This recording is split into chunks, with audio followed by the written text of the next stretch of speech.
Hello weavers, నేను ఇప్పుడు పెసరపప్పు గారెలు వేసుకుంటున్నాను. నేను ఎట్లా చేస్తున్నా చూసేయండి. మరి నచ్చితే మీరు కూడా వేసుకోవచ్చు. నేను ఇక్కడ పొట్టు పెసరపప్పుని తీసుకొని ఒక 3-4 గంటలు మంచిగా నానబెట్టుకుంటున్నాను.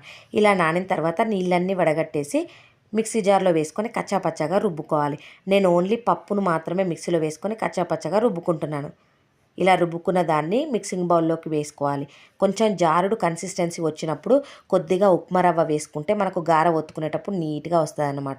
ఇప్పుడు సన్నగా తరిగిన కరివేపాకు, కొత్తిమీర, పుదీనా, జీలకర్ర, పసుపు, కచ్చాపచ్చాగా దంచుకున్న అల్లం, పచ్చిమిర్చి, అలాగే రుచికి సరిపడా ఉప్పు వేసుకోవాలి. ఇవే ఇంగ్రీడియంట్స్. మనం సన్నగా తరిగిన కొత్తిమీర, పుదీనా, కరివేపాకు మంచిగా వేసుకున్నాం అనుకో గారెలు అనేది మంచి రుచిగా వస్తాయన్నమాట. ఇలా మొత్తంగా కలగలుపుకున్న తర్వాత చేతి మీదనే కొన్ని వాటర్ అద్దుకోవాలి. చేతి మీదనే చేసుకోవచ్చు మనం గార అనేది. కొంచెం ఈ పెసరపప్పు, మినప్పప్పు కొంచెం జిగురుగా ఉంటాయి కదా, అందుకనే చేతికి అంటుకోకుండా గార మంచిగా రావాలంటే కొన్ని నీళ్ళు అద్దుకోవాలి చేయికి. ఇప్పుడు చేతి మీదనే గార ఒత్తేసుకొని మనం ఆయిల్లో వేసుకొని డీప్ ఫ్రై చేసుకోవాలి. ఎర్రగా వేయించుకుంటే మనకు మంచి రుచితోని పప్పు గారెలు రెడీ అయిపోతుంది. ఇవి మీడియం ఫ్లేమ్లో పెట్టుకొని మంచిగా వేయించుకోవాలి. పప్పుతో చేసుకుంటున్నాం కదా, మీడియం ఫ్లేమ్లో కానీ లో ఫ్లేమ్లో కానీ పెట్టి చేసుకుంటే లోపల వరకు మంచిగా వేగుతాయి.